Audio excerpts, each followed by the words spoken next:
Now the great thing about switchgrass is that it's fairly easy to plant if you follow the steps. It's fairly easy to maintain, very easy to maintain, but you have to follow the steps and understand why you're maintaining it at certain times versus another.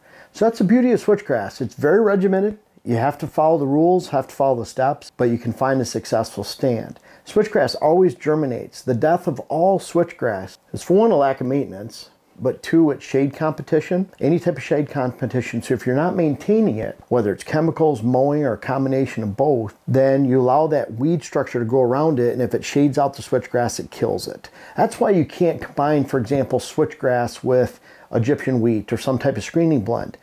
Because what happens is even if you plant the switchgrass early, get it established. I found when it was a foot high, 15 inches high, and then you throw the Egyptian wheat down thinking, well, this is going to be great because I can have the annual screening. Like we have a screening blend that's a combination of Egyptian wheat and sorghum.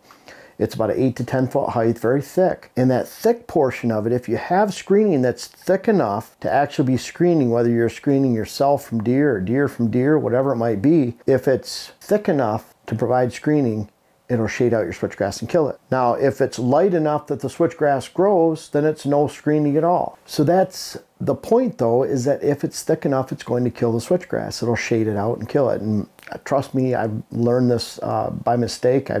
That's my own experience, so learn from that. Sometimes it looks really good when you combine those two, like ours looked really good the end of August, sometime in August, but once that switchgrass has been completely smothered for about a month, it's going to die, and that's the problem. When it's in that betweener stage, it looks pretty nice, but it will die, and that's why you need to maintain your weeds. You need to keep that shade off it. Now, the other reason switchgrass fails is people give up on it. They don't maintain it, but they look at it like, well, it's not growing. I don't see it in there, and you give up. So we're going to talk about, well, for one, you should never give up. Switchgrass will germinate eventually. For example, our seed, we have soft seed, about 80%, actually only 10% hard seed in our switchgrass. Some of the other switchgrass blends we've seen as high as 70–80% hard seed this year. Well, that hard seed is not going to grow to the following year. Of course, we have to pay for that. We have to make sure that we have a high percentage of soft seed. That's what we demand for our customers and even for ourselves. I don't want to use a high percentage hard seed count. So when we're using this, we want our switchgrass to live. We want it to germinate that year, and that's why we demand that soft seed in there, and that's why we have it. But you still have to follow those steps, because weed doesn't matter if it germinates well and you have soft seed. It doesn't matter if it's not going to germinate until next year. It's even more imperative that you have those maintenance steps. You have to do it either way. It doesn't matter what kind of quality of seed. So mowing is the first thing. That's a really cool thing. You know, we talk about ways to install it. If you look up how to plant switchgrass, switchgrass for whitetails, switchgrass for wildlife, you find 5 or 6 videos that come up out of the top 10 that we've created throughout the years. So there's a lot of information out there that we can use to help you for planting. But once you get that switchgrass established, what do? We see a lot of people that have a good catch in the spring. They say, oh, forget about it. They come back up during hunting season. Where'd the switchgrass go? Well, it's overtaken by weeds. So you have to have a plan in place. That plan would be that first year switchgrass, when it's just coming up. This initial year might not come up till the end of June in some areas. Some years might come up the end of May in one area, end of June in another. It might come up in the end of May in one year, and then the same spot, it might come up the end of June the following year.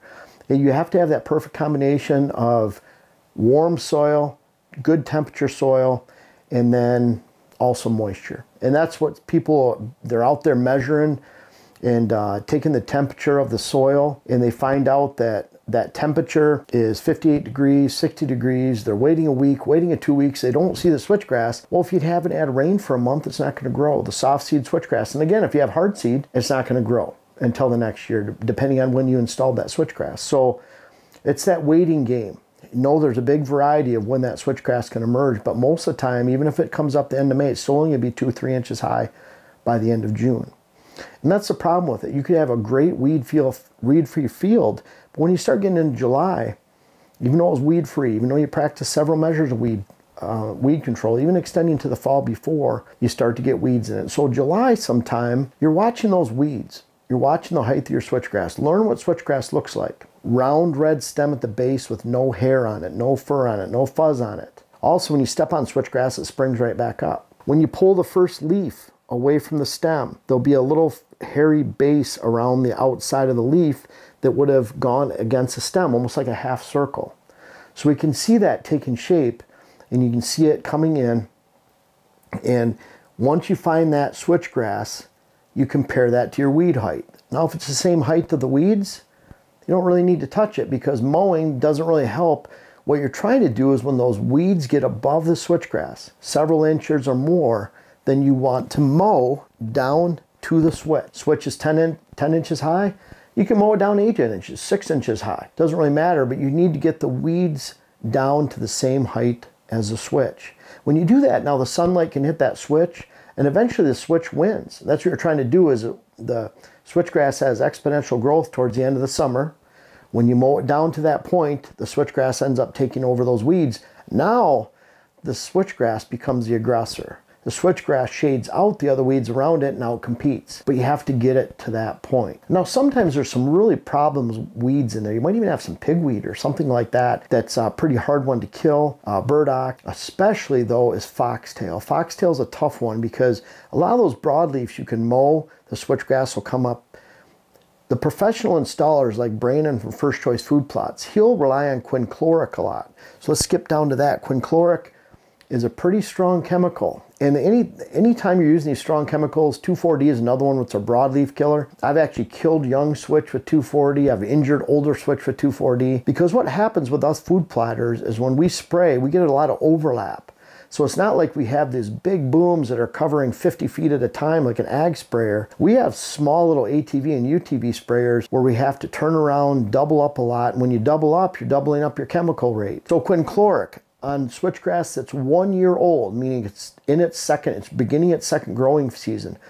Once that switchgrass has its third leaf, you watch those blades coming out, let's say a month to 6 weeks into the growing season, then you can spray that quinchloric. But you have to have, there's a lot of ifs. You have to make sure that's 3 leaves. It's at least at that stage and later. And if it's in its second year, meaning it's 1 year old, right around there, you can spray 4.5 to 6 ounces per acre. And that's it. The problem is if you double up with an ATV sprayer, then you're going to kill some switchgrass at that stage.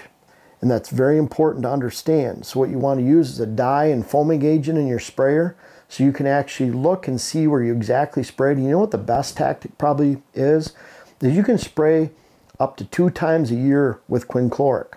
So let's say you get a spraying in mid-June and it's successful. It's much more important to leave a little space in between your rows so you're not doubling up on your spraying. And you might have a strip of weeds every 20 feet or 15 feet, whatever that might work out to with your sprayer and the width that it's spraying in the field. Well, you can come back later, late July, August, and spray again. Spray a month later.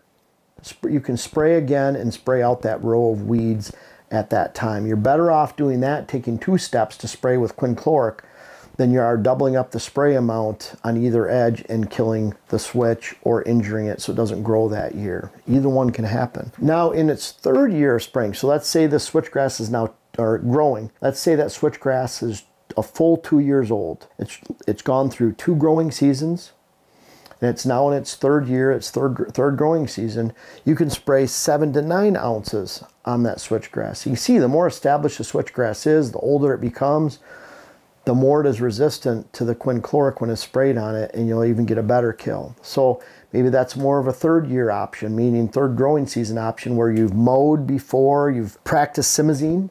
Simazine, we talk about that in the initial broadcasting and growing of the switchgrass. You have simazine before spring green-up. Once there's green-up taking place, simazine doesn't do much good, but you can spray simazine every spring after if you have weeds, and to try to control your weeds.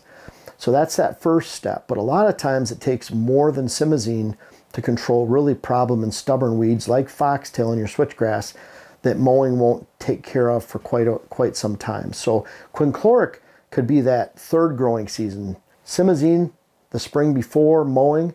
Now when you mow, that first year I talked about, when that switchgrass germinates and is growing, you can mow.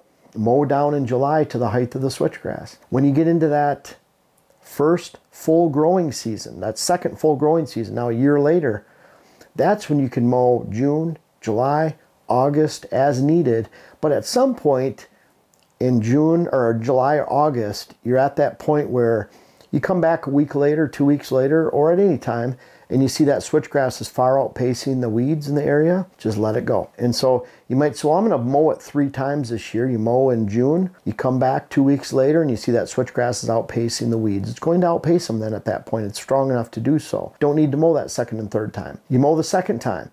You think, well, I just mowed mid-July. I'm going to come back. I'm going to mow in August to get rid of the weeds. We come back 2 weeks later, week later, and you see that switchgrass has jumped above the weed structure that's in there.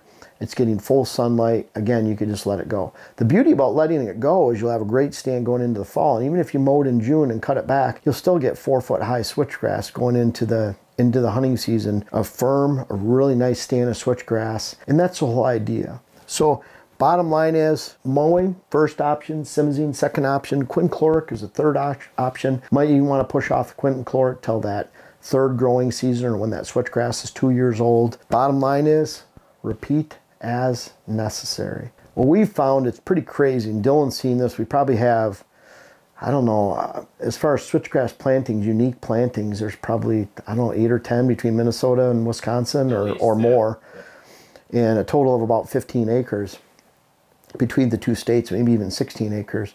The bottom line is pretty interesting. We have some areas that we've planted the same way as other areas, and they've been able to come in with just one mowing, let it go, and we've never touched them since. We have other areas we've never mowed, put in with heavy chemicals, planted, they grew, we haven't touched it for years, some from 2016 or before. We had frost-seeded switchgrass before that. Some areas we've had to, that we've done the same or planted the same way as everything else, we've had to really maintain, and it really depends on your weed bank and the type of soil that you have in those areas. It can really differ from one side of the farm to the other, and we found that out many times over. Some of those switchgrass we've had to plant, mow in July, spray simazine the following spring when it's almost 1 year old, and then we've mowed 3 times that year, so in year 2 of growing, and then we've mowed at least 1 to 2 times in year 3 of growing, and then we finally let it go. So some switch we've mowed up to 5 times, some we've had simazine on 3 springs in a row, and some we've been able to let go right from the beginning. So really keep an eye on it, and that's the beauty of it. You keep an eye on it, make sure the weeds aren't growing too tall, and making sure they're not overtaking that switchgrass, and you'll be blessed with switchgrass for years to come, because if you take care of it, it'll take care of you back for decades. It's not like you need to maintain the switchgrass for many years to come. We've had some great stands of switchgrass that we've seen that have gone 10 years or more with very little maintenance. I think some of our switchgrass, 2016 in Wisconsin, some was for 2014-15 that was broadcast and frost seeded in. And we've been able to really enjoy that switchgrass for many years without really doing anything at all, which is pretty awesome. Once you get it to that point, that's why I like you to put it thick and strong and without any weeds to begin with. And when you do that, then you'll be blessed with that switchgrass in that location for many years to come. You can really maintain it for decades to come, because if you start to get some weeds in it, year 10, 12, 15, you can take care of those. There's a lot of really strong, powerful herbicides like quinchloric that can take care of shrubs and trees that are growing in there. If you let it go for 20 years and all of a sudden you think, man, I really need to take care of this, there's a lot of trees and shrubs in here, that's when you can burn it. That's when you would burn it, because then you're burning out that woody debris. It allows the grass to take place. But if you have a bunch of weeds in it and you burn, you just get more of the same mix, more of switchgrass and weeds. So take care of your switchgrass. It'll take care of you and the critters and the wildlife in the area for decades to come. And it all begins with these steps in the early years of your switchgrass stand and completing the proper maintenance. And I hope this helped you out. Don't ever think that simazine is going to kill the switchgrass. That doesn't on a really established stands. But you have to be very careful with quinchloric and 2,4-D. Chemicals like that, they're a lot stronger, and of course glyphosate will knock it out too. But again, I hope you enjoyed this maintenance video for switchgrass, because again, really you can maintain it for decades to come, and that's the beauty of switchgrass. Now, I don't know if you've checked out our main website lately, whitetailhabitatsolutions.com, but we've really had a lot going on, including hats, books, our web class, and certainly our new seed company, WHS Wildlife Blends. When you click on seed on our site, it'll take you right to our brand new site for the seed company. We have all 12 blends available. So check it all out though. I encourage you, I appreciate you checking it out. Whether you buy anything or not, really appreciate you visiting the site and seeing what's going on, and continue to watch, because we have big things coming later this year.